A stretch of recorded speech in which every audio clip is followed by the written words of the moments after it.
Good evening everyone, स्वागत है आप सभी का सक्सेस पॉइंट इंडिया चैनल के इस जीके क्विज कार्यक्रम में। कैसे हैं आप? चलिए, थोड़ा सा क्लास को लेकर के थोड़ा सा समय परिवर्तन किया गया है। यही क्लास जो आपको 11 बजे से मतलब कि प्रसारित की जाती थी हमारे इस चैनल के माध्यम से, अब यही क्लास आपको रात्रि 8 बजे यानी आप सायंकाल भी कह सकते हो, सायंकाल 8 बजे से ये क्लास आज से ही आपको निरंतर रूप से मिलने लगेगी। ठीक है, तो चलिए प्रारंभ करते हैं आज की क्लास। और आज की क्लास में आपके सामने पहला सवाल है कि जब सुभाष चंद्र बोस ने भारतीय राष्ट्रीय कांग्रेस से इस्तीफा दिया तो इस पद का प्रस्ताव किसे दिया गया। ये क्वेश्चन पूछा गया है आपका यूपी SSC पेट 2021 में कि जब मतलब सुभाष चंद्र बोस ने जब राष्ट्रीय कांग्रेस से इस्तीफा दिया था तो कुल मिलाकर के इस पद का प्रस्ताव किसे दिया गया था। ऑप्शन है आपके सामने पंडित जवाहरलाल नेहरू, पट्टाभी सीतारामैया, डॉक्टर राजेंद्र प्रसाद या फिर JB कृपलानी। प्यारे अभ्यर्थियों, बात करें तो देखिए 1939 में ये जो घटना घटित हुई, इस घटना को आप लोगों ने इतिहास में त्रिपुरी संकट के नाम से पढ़ा है। इसे त्रिपुरी संकट के नाम से जाना जाता है। गांधी जी के समर्थित जो प्रत्याशी थे पट्टाभी सीतारामैया, जब वो हार गए और सुभाष चंद्र बोस जीत गए, इससे गांधी जी को थोड़ा सा क्या हुआ, गांधी जी जो है थोड़ा सा क्रुद्ध हो गए मतलब सुभाष चंद्र बोस जी से, और यहाँ पे क्या किया कि सुभाष चंद्र बोस जी ने इस्तीफा दे दिया। यही समय होता है जब आप पढ़ते हो कि सुभाष चंद्र बोस ने फॉरवर्ड ब्लॉक की स्थापना की थी नेताजी ने, और अध्यक्ष पद के लिए डॉक्टर राजेंद्र प्रसाद को लाया गया था। भाई देखो, सुभाष चंद्र बोस जी ने छोड़ दिया था, राष्ट्रीय कांग्रेस ही छोड़ दिया। पट्टाभी सीतारामैया चूंकि हार चुके थे, इसलिए यहाँ पे क्या किया गया कि इस पद का प्रस्ताव किसे दिया गया, तो सी ऑप्शन टिक करिएगा। सी ऑप्शन आपका सही उत्तर होगा, डॉक्टर राजेंद्र प्रसाद। सही है। इस घटना को त्रिपुरी संकट के नाम से जाना जाता है। क्लियर हुआ? अगले प्रश्न की ओर चलें और अगला प्रश्न है आपके सामने कि निम्न में से किस भारतीय पर्वत चोटी की ऊंचाई सबसे कम है। यह पूछा गया देखिए वीडियो 2016 में कि निम्न में से किस भारतीय पर्वत चोटी की ऊंचाई सबसे कम है। कंचनजंगा, नंदा देवी, कॉमेट पर्वत या फिर मुकुट पर्वत। इन चारों में से कौन सा ऑप्शन सही है प्यारे अभ्यर्थियों? सभी लोग कमेंट करते जाइए। तो देखिए, बात करें सबसे मतलब कि कम चोटी है जो पूछी जा रही है, तो देखिए सबसे पहले तो हम बात करें देखिए कंचनजंगा की।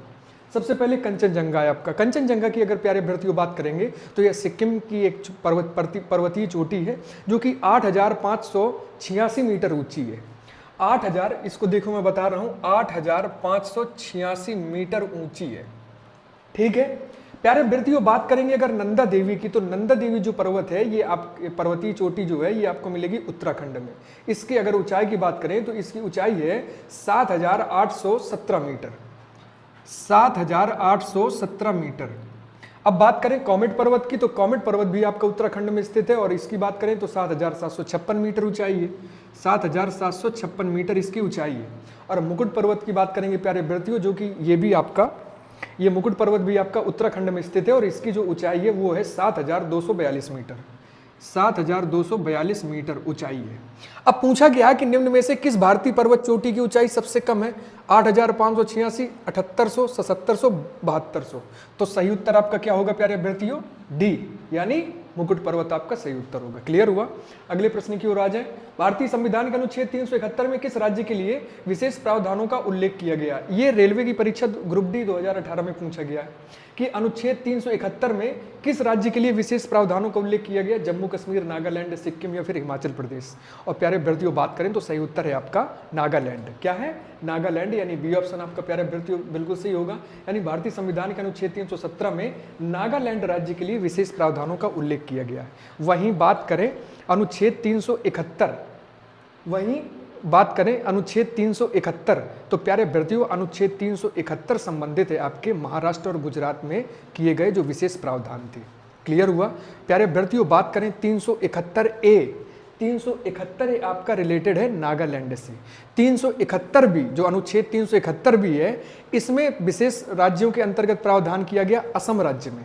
371C मणिपुर राज्य से संबंधित है। 371D आपके आंध्र प्रदेश एवं तेलंगाना राज्य से संबंधित हैं, जहां पे विशेष प्रावधान किए जा चुके हैं। क्लियर हुआ? तो सही उत्तर होगा आपका नागालैंड। ठीक है, अगले प्रश्न पे आ जाए। किस व्यक्ति को 20वीं सदी का डार्विन कहा जाता है? यह पूछा गया SSC आधारित CPOSI 2020 में कि किस व्यक्ति को 20वीं सदी का डार्विन कहा जाता है? मार्शल निरेनबर्ग या फिर हरगोविंद खुराना, कैथरीन एसाव या फिर अर्नेस्ट मेयर। और प्यारे अभ्यर्थियों बात करें तो देखिए सही उत्तर होगा आपका अर्नेस्ट मेयर। अर्नेस्ट मेयर की बात करेंगे प्यारे अभ्यर्थियों, डी ऑप्शन आपका बिल्कुल क्लियर होगा यहाँ पे। अर्नेस्ट मेयर की बात करें तो देखिए एक विख्यात व्यवस्थित प्रकृतिवादी और पक्षी विज्ञानी एक वैज्ञानिक थे ये, जिन्हें विकासवाद के कृत्रिम सिद्धांत के वास्तुकार के रूप में जाना जाता है। ठीक है, इन्होंने डार्विन की तरह बहुत महत्वपूर्ण विकासवाद की जो बुनियादी महत्व है, इस बुनियादी महत्व की बेहतर समझ के लिए काम किया। मतलब कि डार्विन की तरह जो महत्वपूर्ण एक विकासवाद की जो बुनियादी महत्व है, उस बुनियादी महत्व के लिए इन्होंने बहुत अच्छा काम किया। इस कारण अर्नेस्ट मेयर को 20वीं सदी का डार्विन कहा जाता है। किसको? अर्नेस्ट मेयर को। क्लियर हुआ? अगले प्रश्न की ओर आएंगे और अगला प्रश्न, निमोनिया मानव शरीर के किस अंग को प्रभावित करता है? CHSL 2017 में इसको पूछा गया था। गुर्दे, फेफड़े, गला, यकृत, यानी निमोनिया से कौन सा अंग जो है तो आपका इफेक्टिव होता है? तो प्यारे अभ्यर्थियों बात करेंगे तो सही उत्तर होगा आपके फेफड़े, यानी बी ऑप्शन आप बिल्कुल यहाँ पे सही करेंगे। फेफड़े क्या है कि देखिए निमोनिया की अगर बात करेंगे तो निमोनिया जो है फेफड़ों में सूजन मुख्य रूप से विषाणु या जीवाणु के संक्रमण द्वारा होने वाला एक रोग है। निमोनिया जो है फेफड़ों में विशेष प्रकार के विषाणुओं द्वारा जो सूजन हो जाती है, इससे होने वाला आपका एक विशेष प्रकार का रोग है। प्यारे अभ्यर्थियों, यह फेफड़ों के मतलब कि जो वायु कूप जो होते हैं, जो वायु छिद्र होते हैं, इनको क्या कर देता है? अवरोधित कर देता है ये रोग निमोनिया आपका, जिससे सांस लेने में तकलीफ होने लगती है। साथ ही साथ खांसी, बलगम, सीने का दर्द, सांस लेने में कठिनाई, विशेष प्रकार के जो है तो इसमें मतलब क्या होने लगते हैं? समस्याएं होने लगती हैं। ठीक है प्यारे अभ्यर्थियों, बात करें अगर निमोनिया के सही अगर उपायों की बेहतर तो बात करेंगे यहाँ पे, तो देखिए सही होगा आपका फेफड़े। ठीक है, सही अगर उपचार की बात करेंगे निमोनिया की तो सही उत्तर होगा आपका विशेष प्रकार के इसके टीके हैं जो निमोनिया को क्या करते हैं? नियंत्रित करने में सहायक है। अगले प्रश्न की ओर आ जाएं। अगला प्रश्न है, निम्न में से किस शहर में अखिल भारतीय शतरंज संघ का मुख्यालय स्थित है? ये CHSL 2021 में पूछा गया है कि मतलब कि निम्न में से किस शहर में अखिल भारतीय शतरंज संघ का मुख्यालय स्थित? चेन्नई, बेंगलोर, हैदराबाद, मुंबई। कौन सा उत्तर सही है आपका? ठीक है, कौन सा उत्तर सही होगा प्यारे अभ्यर्थियों? सभी लोग कमेंट करिएगा इसका। और प्यारे अभ्यर्थियों बात करें तो सही उत्तर है आपका ए ऑप्शन, चेन्नई। चेन्नई आपका बिल्कुल सही उत्तर है, यानी अखिल भारतीय शतरंज संघ का जो मुख्यालय है वो आपके तमिलनाडु राज्य के अंतर्गत जो आता है आपका चेन्नई में स्थित है। प्यारे अभ्यर्थियों बात करें इसकी स्थापना की तो इसकी स्थापना 1951 में की गई थी। ये भारत का शतरंज खेल का एक केंद्रीय प्रशासनिक निकाय है। बात करें प्यारे अभ्यर्थियों शतरंज के प्रथम भारतीय ग्रैंड मास्टर की तो वो थे आपके विश्वनाथन आनंद। वहीं अगर प्यारे अभ्यर्थियों बात करें प्रथम महिला ग्रैंड मास्टर की तो वो है आपकी सुब्बारमन विजयलक्ष्मी। सुब्बारमन विजयलक्ष्मी। यहां तक क्लियर हुआ? चलते हैं अगले प्रश्न की तरफ। अगला प्रश्न है आपके सामने कि दांडोली वन्यजीव अभयारण्य भारत के किस राज्य में स्थित है? UPSSC लोअर 2019 में पूछा गया था इसको कि दांडोली वन्यजीव अभयारण्य भारत के किस राज्य में स्थित है? केरल, तमिलनाडु, तेलंगाना या फिर कर्नाटक? और प्यारे अभ्यर्थियों सही उत्तर की बात करेंगे कि दांडोली वन्यजीव अभयारण्य कहाँ स्थित है, तो प्यारे अभ्यर्थियों डी ऑप्शन आपका बिल्कुल सही होगा, यानी कर्नाटक में। कर्नाटक में आपका दांडोली अभयारण्य, यह अभयारण्य जो है ये आपका 866.41 वर्ग किलोमीटर के क्षेत्रफल को घेरता है।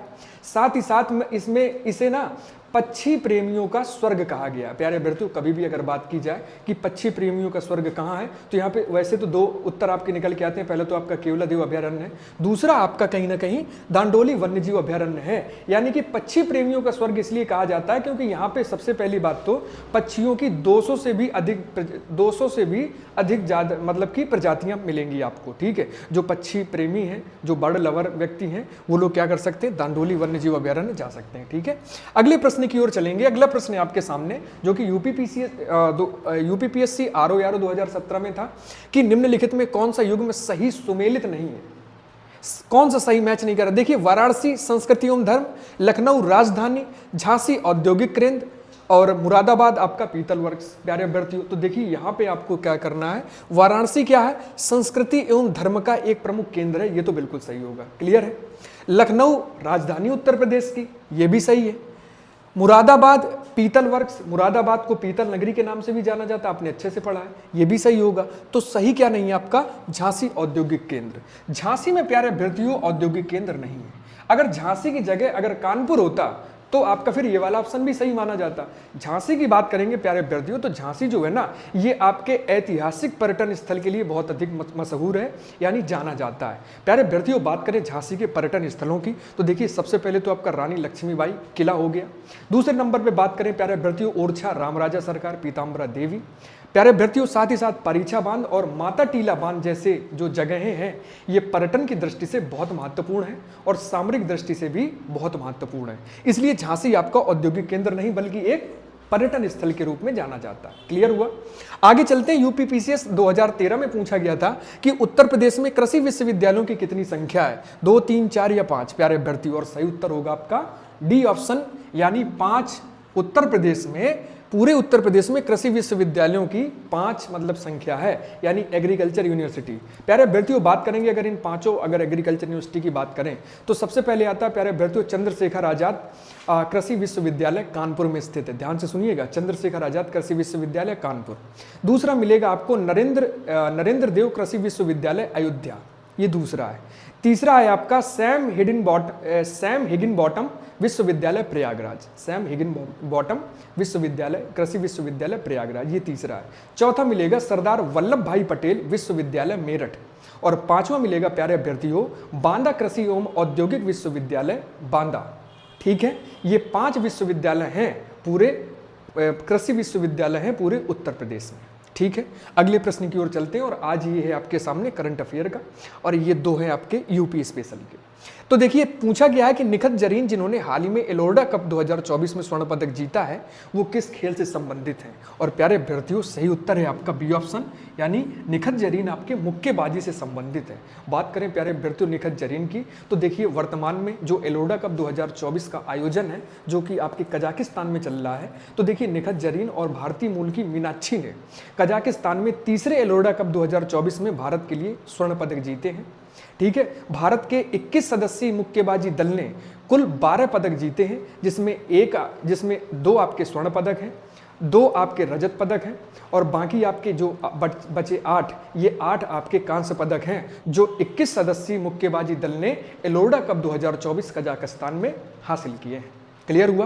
प्यारे अभ्यर्थियों, बात करें अगले प्रश्न की, तो अगला प्रश्न है राष्ट्रीय आतंकवाद विरोधी दिवस कब मनाया जाता है? 21 मई, 22 सितंबर, 26 नवंबर या फिर 8 दिसंबर? और प्यारे अभ्यर्थियों, सही उत्तर होगा आपका 21 मई। देखिए 21 मई के दिन क्या हुआ था, राजीव गांधी की हत्या की गई थी, एलटीटीई के समर्थकों द्वारा इनकी हत्या कर दी गई थी, है ना। पूर्व प्रधानमंत्री राजीव गांधी की हत्या हुई थी, और यह दिन जो है ना, तो आतंकवाद के उन्मूलन और इनको हटाने के लिए, शांति तथा सद्भावना को कायम करने के उद्देश्य के लिए सामरिक दृष्टि से प्रकाश डालता है, इस पर महत्व डालता है। क्लियर हुआ प्यारे अभ्यर्थियों? यानी कि इसका ध्येय वाक्य है नो टेररिज्म, यानी स्टॉप टेररिज्म, यानी आतंकवाद विरोध, पूरी तरीके से इसको क्या करना है, प्रोटेस्ट करना है। क्लियर हुआ प्यारे अभ्यर्थियों? तो कुछ के अंत में प्यारे अभ्यर्थियों, आज का जो सवाल है, ठीक है, आज का जो सवाल है, तो आज का सवाल सुनिएगा। हम इससे पहले थोड़ा सा डिस्कस कर लें प्यारे अभ्यर्थियों कि कल की क्लास में जो हमने सवाल किया था आपसे कि एशिया की सबसे बड़ी घाटी कौन है, एशिया की सबसे बड़ी घाटी कौन है, और आप लोगों में से सही उत्तर किया है। सही उत्तर में जो है तो 2 लोगों के सही इसमें उत्तर आए थे, एक तो निधि गुप्ता का और दूसरा अमृता अनुरागी। इन दोनों ने क्या किया था, बिल्कुल सही उत्तर दिए थे क्लास में। और बात करें उसके सही उत्तर की, तो सही उत्तर है कि एशिया की सबसे बड़ी जो घाटी है वो डांग घाटी है। क्लियर हुआ प्यारे अभ्यर्थियों? यदि आप भी अगर कमेंट बॉक्स में अगर आप बिल्कुल सही उत्तर करते हैं, तो मैं भी आपका नाम लेने वाला हूं क्लास के माध्यम से। और आज का प्रश्न ध्यान से सुनिएगा, आज का प्रश्न है आपके सामने कि रैले आयोग, ध्यान से सुनिएगा, रैले आयोग 1902 किसमें सुधार करने के लिए नियुक्त किया गया था? रैले आयोग 1902 किसमें सुधार करने के लिए नियुक्त किया गया था? ऑप्शन सुनिएगा, शिक्षा व्यवस्था, सूखा प्रबंधन, और या फिर आपकी जो है तो न्यायिक व्यवस्था, या फिर पुलिस व्यवस्था। 4 ऑप्शंस में से कौन सा उत्तर आपका प्यारे अभ्यर्थियों सही है? आप लोग इसको हम तक बिल्कुल कमेंट के माध्यम से जरूर पहुंचाएं। तो प्यारे अभ्यर्थियों, मिलते हैं आपसे बिल्कुल इसी समय, तब तक के लिए अपना ख्याल रखिएगा। आप सभी को शुभ रात्रि।